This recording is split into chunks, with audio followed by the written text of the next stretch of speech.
رسول کریم صلی اللہ علیہ وسلم نے ارشاد فرمایا، حضرت انس بن مالک روایت کرتے ہیں، قال قال رسول اللہ صلی اللہ علیہ وسلم والذی نفسی بیدہ لا یؤمن عبد حتی یحب لاخیہ ما یحب لنفسہ۔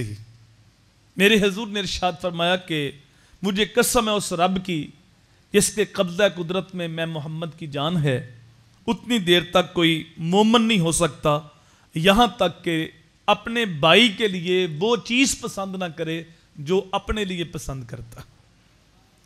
جو اللہ نے تمہیں خیر دی ہے، جو اللہ نے تمہیں بہتری دی ہے، تو تم وہ بہتری اپنے بھائی کے لیے بھی سوچو۔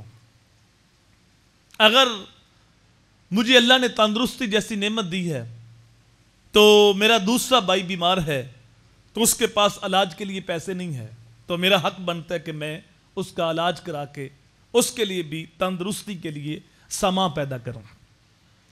اگر اللہ تعالیٰ نے مجھے دولت دی ہے تو میں یہ آرزو رکھوں کہ میرا بھائی بھی مالدار ہو جائے، اس کے لیے مجھے محنت کرنی ہوگی، کوشش کرنی ہوگی، وہ کمزور بھائی کو کھڑا کرنا ہوگا۔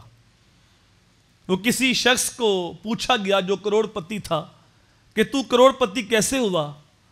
تو اس نے کہا میں لوگوں کو لاکھ پتی بناتا رہا اور میرے مالک نے مجھے کروڑ پتی بنا دیا۔